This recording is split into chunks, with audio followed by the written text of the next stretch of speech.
반응이 센 CBC 뉴스 지금 시작합니다. 첫 번째 뉴스입니다.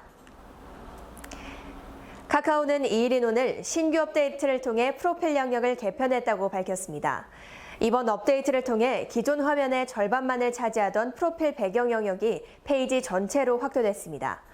카카오톡 프로필 배경 영역은 페이지 전체로 늘어나 더 넓은 영역에서 배경 이미지 설정이 가능합니다.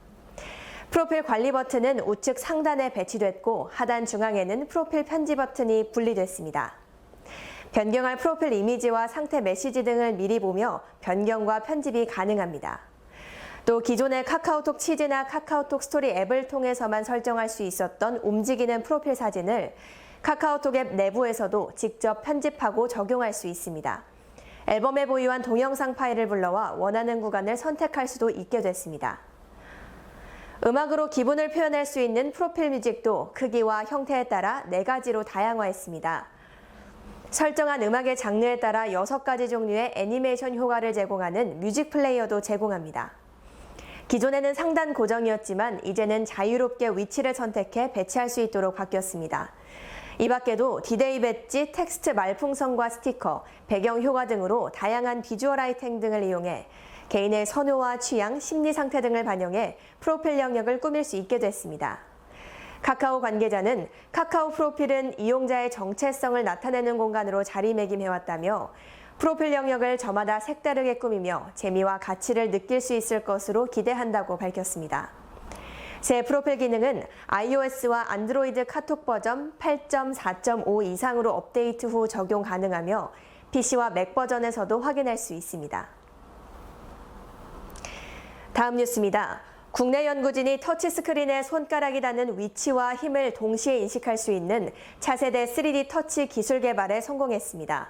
서울대 기계공학과 고승환 교수 연구팀은 은나노 소재를 특수한 방법으로 가공해 터치 위치와 압력 정보를 동시에 인식할 수 있는 투명하고 유연한 차세대 3D 터치 기술을 개발했다고 2일 발표했습니다.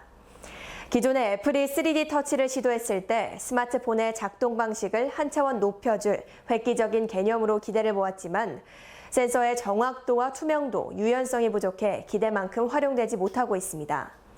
기존에는 터치 패널과 압력 센서를 단순 조합한 방식으로 만들어졌기 때문입니다.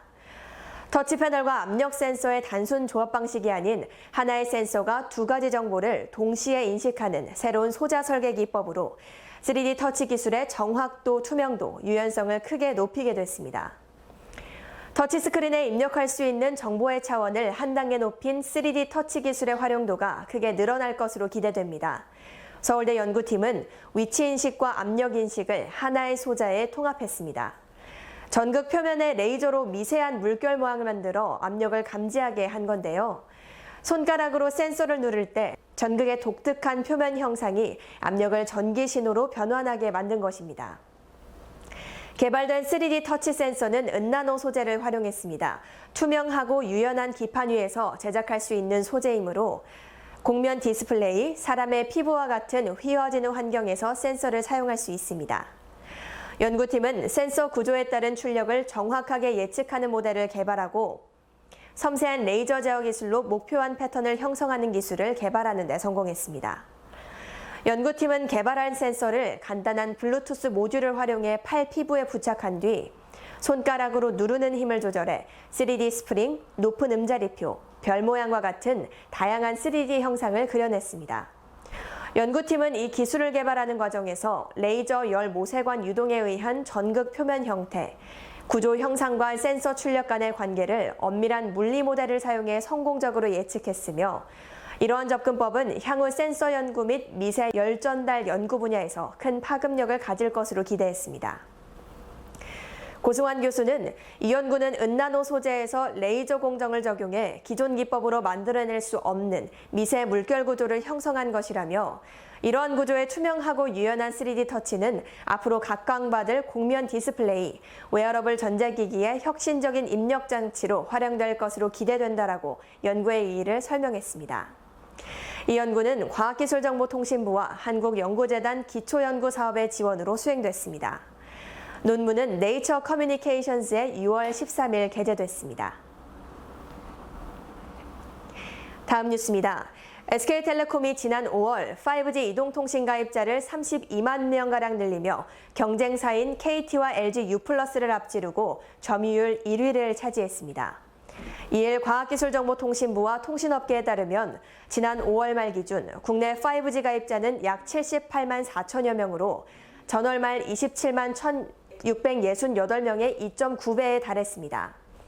통신사별로는 SK텔레콤이 31만 9,976명으로 22만 4,711명 급증했습니다. 시장 점유율은 40.8%로 전월보다 5.7%포인트 높아지며 5G 부문 1위로 올라섰습니다. 5G 상용화 첫 달인 지난 4월 1위였던 KT는 점유율이 6.5% 감소한 32.1%를 기록하며 2위로 떨어졌습니다. 가입자 수는 25만 1,541명으로 14만 6,845명 증가하는 데 그쳤습니다. LG U+는 KT와 비슷한 수치인 14만 973명으로 늘어나며 21만 2,698명을 기록했습니다. 점유율 27.1%로 전월보다 0.7%포인트 상승했습니다. 업계 관계자들은 SK텔레콤이 5월 10일 LG전자 V50 신Q 출시 이후 사상 최대 규모의 공시지원금을 뿌리는 등 적극적인 마케팅에 나선 결과라고 분석했습니다. SK텔레콤은 8만 원대 요금제를 주로 판매한 타사와는 달리 5G 입문용으로는 7만 원대 요금제를, 또 대량 사용자에게는 8만 원대 데이터 무제한 요금제에 가상현실기기와 콘텐츠를 얹어주는 투트랙 전략으로 고객 선택지를 넓힌 점 등도 효과적이었다고 설명했습니다. 5월 들어 7만 5천 원 요금제 기본 데이터량을 150GB에서 200GB로 높이고 헤비 유저들이 선호하는 5G 미디어 콘텐츠 만편, 5G 기반 e스포츠 멀티뷰방, 불꽃축제와 골프 5G 생중계 서비스 등 차별화된 콘텐츠도 효과를 거뒀다고 밝혔습니다. KT와 LG U+는 점유율 차이가 4월 12.1%포인트에서 5월 5%포인트로 좁혀졌습니다. V50 신규 물량을 충분히 확보하지 않은 KT와는 달리 LG U+가 V50 신규를 활용할 마케팅을 적극적으로 추진한 데 따른 것으로 풀이됩니다. 지난달에도 5G 가입자가 50만 명을 웃돌아 총 가입자 수가 지난달 말 기준으로 130만 명을 넘어설 것으로 추정되며 KT와 LG U+ 간 경쟁도 치열해진 것으로 보입니다.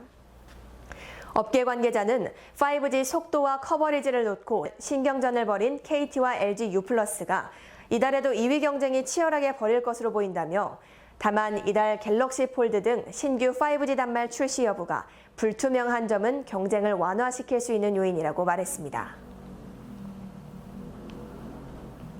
오늘의 마지막 뉴스입니다. 암호화폐와 블록체인 업계의 올 상반기 최대 화두는 비트코인 상승세입니다. 지난해 크립토 겨울을 벗어나지 못하며 하락장이 지속됐던 암호화폐 시장은 올 2월부터 비트코인 시세가 가파른 상승세를 보이며 연중 최고치인 1,600만 원대를 기록했습니다. 현재 상승과 하락을 반복하며 조정세에 있는 모습이지만 지난해와 같은 급전직하의 하락세는 보이지 않고 있습니다. 또한 국제자금 세탁 방지기구의 암호화폐 규제안이 마련돼 암호화폐를 하나의 디지털 자산으로 인정했습니다. 그동안 디지털 자산 인정 유무를 두고 논란이 많았지만 국제사회가 공식적인 인정에 나서면서 세계 각국의 제도화 마련에 속도가 붙을 전망입니다. 올 상반기 암호화폐와 블록체인 업계를 달군 주요 이슈들을 정리해봅니다. 첫 번째로는 부활한 비트코인입니다. 지난달 27일 국내 최대 암호화폐 거래소인 업비트에서 비트코인은 1,640만 원대를 보이며 올해 가장 높은 시세를 기록했습니다. 지난 1월 400만 원대를 벗어나지 못했던 것과 비교하면 무려 4배나 치솟은 기록인데요. 다수의 전문가들은 시세 상승이 미국 시장을 중심으로 한 거대 자본의 움직임과 제도화 움직임에서 비롯됐다는 해석입니다. 최근 미국 상품선물거래위원회는 최근 비트코인 선물거래 승인에 나섰습니다.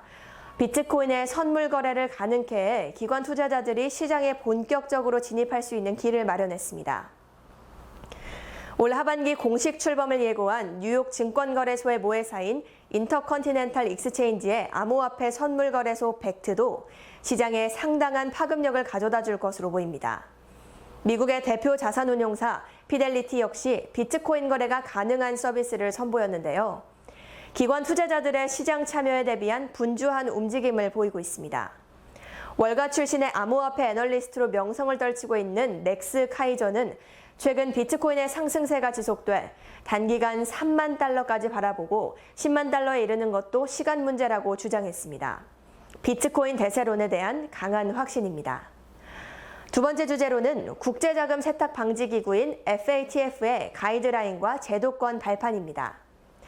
지난달 28일에서 29일 일본 오사카에서 열린 G20 정상회담의 공동성명 오사카 선언이 발표된 가운데 G20은 국제자금 세탁 방지 기구의 암호화폐 가이드라인을 적극적으로 수용하겠다는 의사를 전했습니다.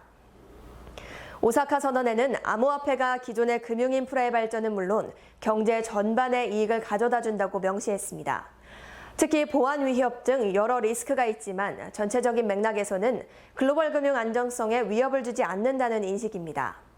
세계 각국이 제도를 정비하고 틀이 갖춰진다면 기존 리스크는 대부분 해소될 수 있다는 확신입니다.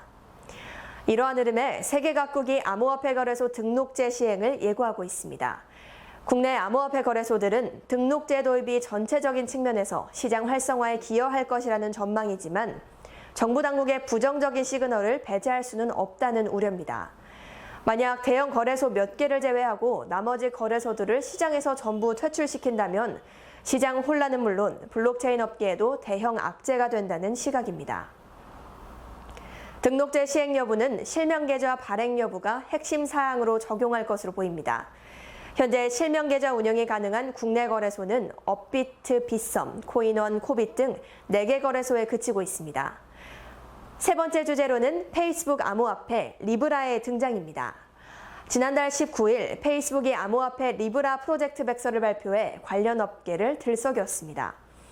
24억 명의 사용자를 확보한 거대 SNS 플랫폼에서 암호화폐가 사용되면 강력한 파괴력을 지닐 것이라는 예상입니다.